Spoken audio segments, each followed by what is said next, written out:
Hello. Welcome back. कैसे हो सब? I hope you guys are doing extremely well.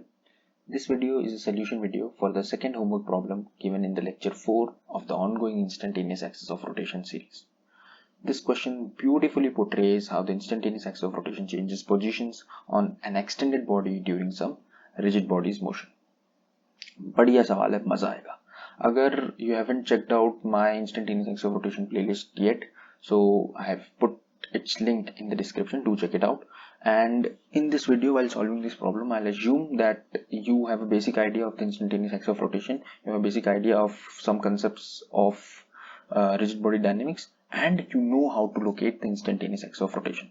If you do not, check out the previous videos. तो शुरू करते हैं यार. क्वेश्चन क्या कह रहा है वो पढ़ेंगे, then we'll analyze the dynamics and then we'll find a way to attack the question as usual. ठीक है, तो क्वेश्चन कह रहा है कि भाई एक डिस्क है which is rolling on a rough surface as shown in the figure with some initial velocity v naught and an angular velocity omega naught. ठीक है, क्या कहा है? टाइम t इक्वल टू 0 पे जो भी सिचुएशन दी हुई है, पहली बात तो अभी इस फिगर में जो सिचुएशन रिप्रेजेंट हो रही है that is that time t equal to 0 the initial instant. कह रहा है कि the point of contact of the disc and the ground is at 0,0. So 0,0 is the origin of our reference frame. जिस reference frame के respect में हमें सारी कहानी लिखनी है, सारा क्वेश्चन एनालाइज करना है, उसका ओरिजिन इनिशियल कांटेक्ट पॉइंट है किसका? डिस्क का और ग्राउंड का. अभी तक बात क्लियर है? बढ़िया, आगे बढ़ते हैं. अब क्वेश्चन क्या कह रहा है? क्वेश्चन कह रहा है कि भाई लोकस निकालो किसका? इंस्टेंटेनियस एक्सिस ऑफ रोटेशन का with respect to the x y plane for the following cases. ठीक है, निकाल देंगे, बड़ी बात नहीं है. लोकस पूछा है. लोकस क्यों पूछा है? अभी तक आपने अगर मेरी सीरीज फॉलो करी है तो आई सपोज उन बच्चों को तो पता होगा कि भाई लोकस क्यों पूछा है. I will just clear it out once. Locus इसलिए पूछा है क्योंकि the instantaneous axis of rotation is not a fixed point. Instantaneous axis of rotation is not a fixed particle और अ फिक्स्ड पॉइंट. वो extended body as well as the rigid body itself उस पे अलग अलग positions लेता रहता है and we need to find the collection of all those points and thus the locus. So I really hope कि locus क्यों पूछा गया. दो केसेस दिए हैं. The first case where v naught is 3 r omega naught by 2 and the second case where v naught the initial velocity is r omega naught by 2.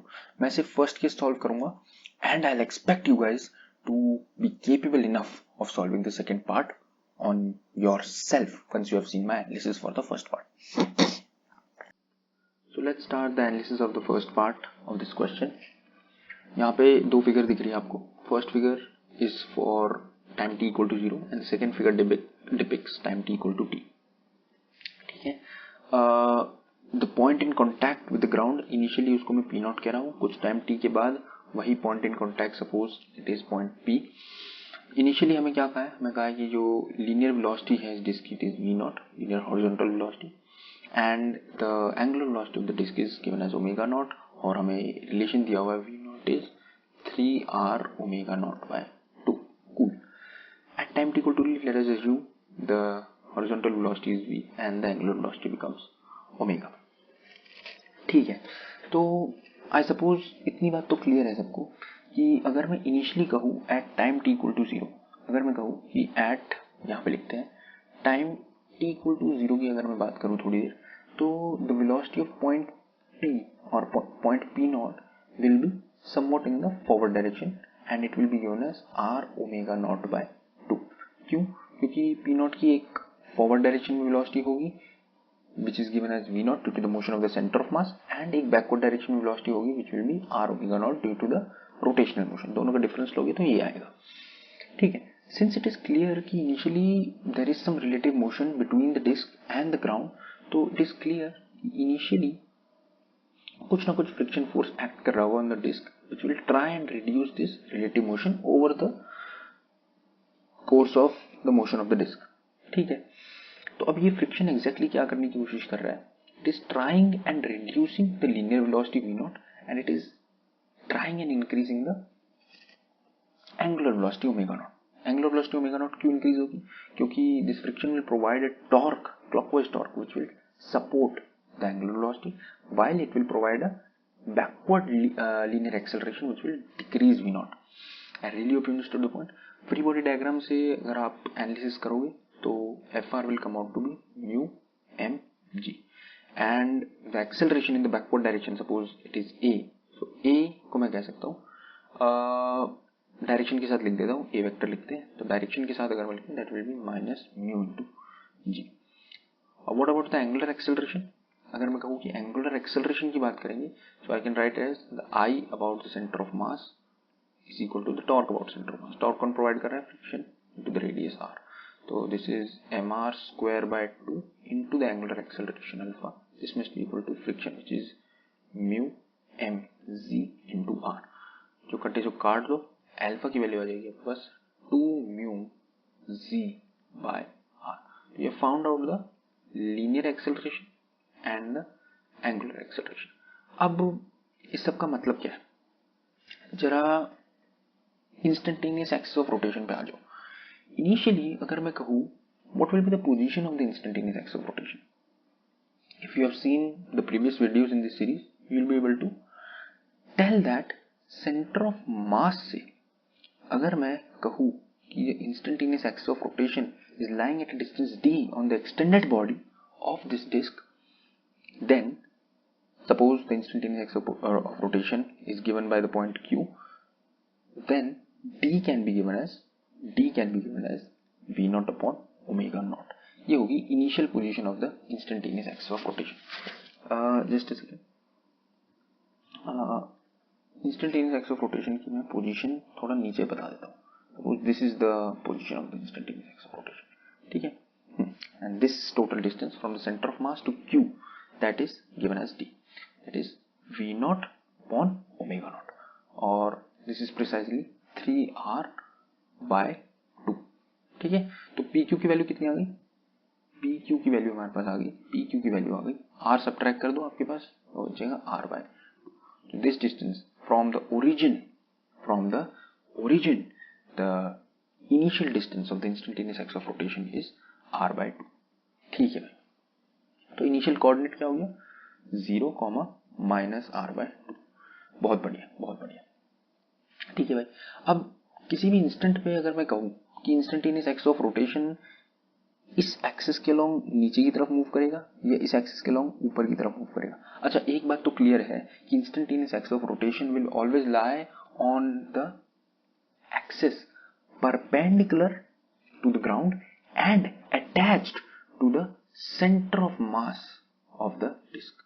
फिर से बोलता हूं, the instantaneous axis of rotation will always lie on the axis perpendicular to the ground and passing through the center of mass. I really hope ये बात clear है. अगर नहीं clear है तो बार बार बोल रहा हूँ, पिछली वीडियो देख लेना. That will clear out all your misconceptions and doubts. ठीक है भाई, बहुत ही तगड़ा. अब I suppose we are in a position where we can analyze time t equal to t पे क्या होगा. ठीक है भाई. अगर मैं कहूँ कि general time t equal to t पे the instantaneous axis of rotation is suppose lying at this q dash point, तो सेंटर ऑफ मास से जो q dash है, सपोज उस डिस्टेंस को मैं कहता हूँ this distance is d dash किसी भी इंस्टेंट पे, then d dash can be easily said to be given as v upon omega. अच्छा, with time what have we analyzed? We have analyzed that v will decrease, okay, and omega will increase. v की value घटेगी घटेगी घटेगी घटेगी, omega की value बढ़ेगी बढ़ेगी बढ़ेगी बढ़ेगी. क्यों? क्योंकि ओमेगा को सपोर्ट करता हुआ एक टॉर्क है इन द क्लॉकवाइज डायरेक्शन. तो इट इज प्रीटी क्लियर कि भाई डी डैश की वैल्यू क्या होगी? घटेगी. डी डैश की वैल्यू घटेगी which is the distance P Q. P Q की वैल्यू घटने वाली. अच्छा, कब तक घटेगी बेटा? तब तक घटेगी जब तक ये डिस्क प्योर रोलिंग के स्टेट में ना आ जाए. जैसे ही प्योर रोलिंग के स्टेट में ये डिस्क आ जाएगी, वैसे ही सारा रिलेटिव मोशन खत्म, फ्रिक्शन खत्म. जैसे ही फ्रिक्शन खत्म, the change in horizontal velocity खत्म, the change in angular velocity खत्म. उसके बाद the disc will keep on pure rolling जब तक कोई और डिस्टर्बेंस ना है. एक बार प्योर रोलिंग में पहुंच गई, उसके बाद तो भाई प्योर रोलिंग में ही रहना है. And then once the disc is in pure rolling, we can certainly say कि भाई जो इंस्टेंटेनियस एक्स ऑफ रोटेशन होगा तब का तब वो पॉइंट इन कॉन्टैक्ट ही होगा, point of contact between the disc and the ground. Pure running के बाद का सीन तो बहुत सही है भाई, प्योर रनिंग के बाद तो टेंशन ही नहीं है, प्योर रनिंग तक का हमें एनालाइज करना है। अब हमने एक चीज एनालाइज कर ली है कि जो इंस्टेंटेनियस एक्स ऑफ रोटेशन की पोजीशन है वो दर बदर पी की तरफ बढ़ रही है। P is the point in contact and simultaneously definitely the instantaneous axis of rotation is also moving towards the right. I really hope you understood the point. क्यों? क्योंकि वो हमेशा ऐसे एक्सिस पे लाई कर रहा है which is perpendicular to the ground but passing through the center of mass. अब मेरे हिसाब से सिचुएशन बहुत इजी है, बहुत इजी। थोड़ी चीजें मिटा देता हूँ जो जरूरत की नहीं है ताकि आपको एनालिसिस में हमारी दिक्कत ना है, ठीक है।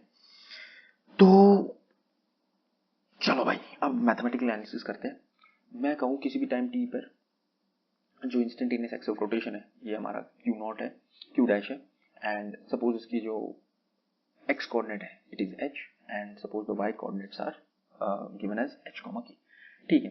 तो एच क्या होगा, जो इनिशियल रेफरेंस पॉइंट है वहां से जो भी डिस्टेंस है, तो I can say that this distance P naught P, I can say that this distance is H. तो H is nothing but P naught P. जरा ध्यान से देखना क्या मैंने सही बोला, H is nothing but P naught P, ठीक है। और इसको मैं बड़े आराम से कह सकता हूँ कि that will be nothing but the initial velocity v into time t minus half into the acceleration.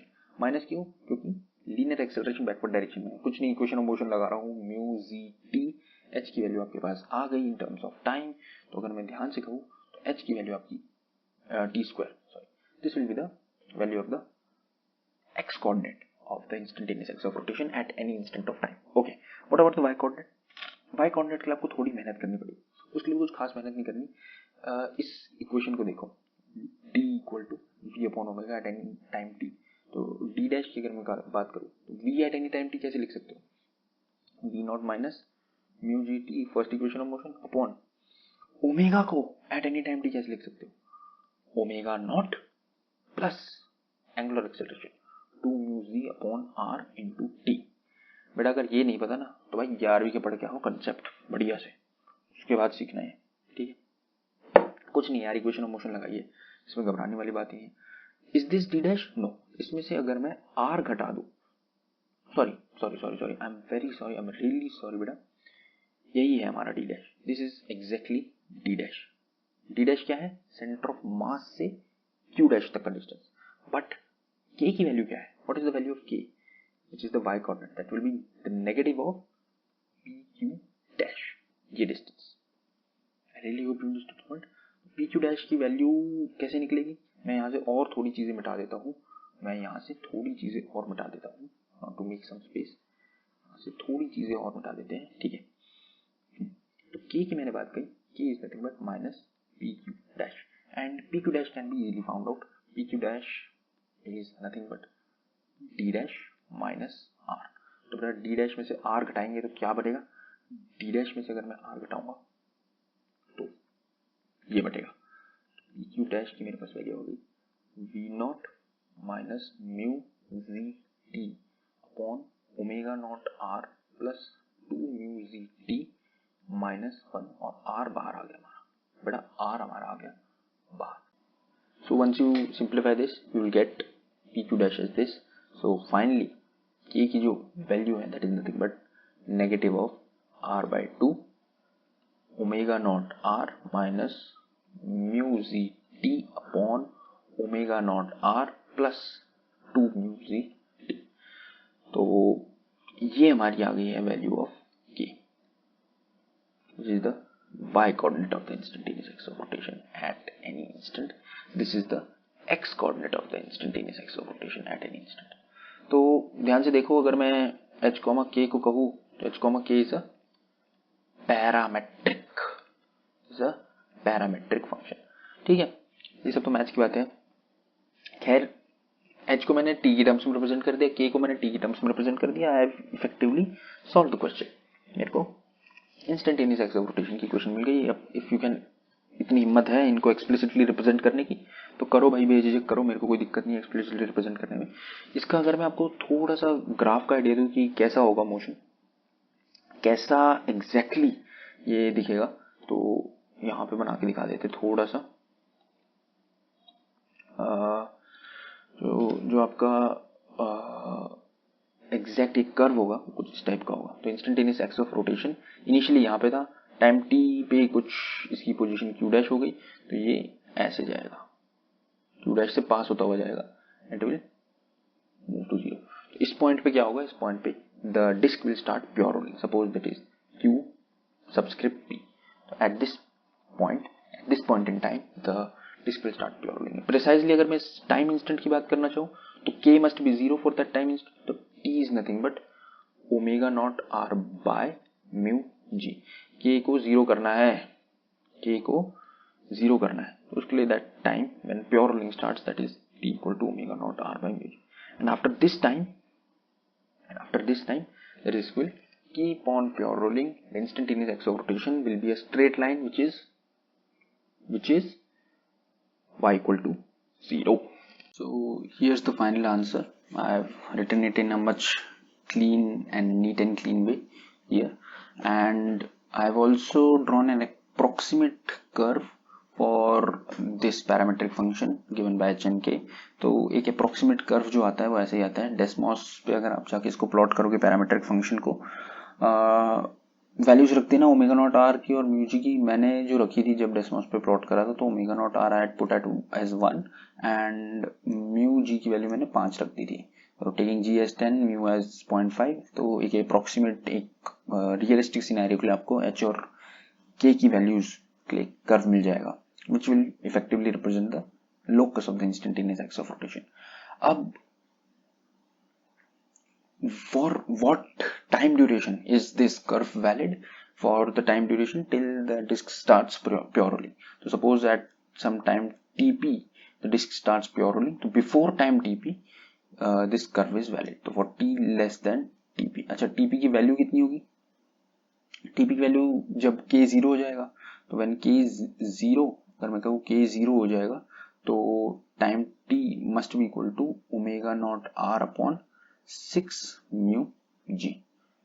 Definitely इसको सॉल्व करोगे तो ये मिल जाएगा। तो ये tp की वैल्यू है, ठीक है। तो for time t less than omega not r upon 6 mu g, what will happen? The locus of the instantaneous axis of rotation will be given by this curve, ठीक है। आफ्टर टीपी अगर मैं कहूँ कि टाइम टी ग्रेटर देन और equal to TP, तो फिर तो भाई एच की वैल्यू तो एक वही हो जाएगी जो फाइनल वेलोसिटी होगी इसकी, which can be given as the velocity of the disc at pure rolling into time t comma k can be given as 0, ठीक है। अब वीपी वगैरह भाई निकाल लेना, बहुत इजी चीज है ये सब। तो this was it from this video. I hope the entire instantaneous axis of rotation series helped you a lot in clearing out your concepts, ठीक है। मजा आया भाई मुझे तो बहुत ये सीरीज बनाने में। तो मिलते हैं भाई आगे की वीडियोज में। डाउट हो कोई भी तो झिझकना मत, कमेंट सेक्शन में डाल देना। आज के लिए इतना ही, मिलते हैं अगली वीडियो में। बाय बाय, शपथ है।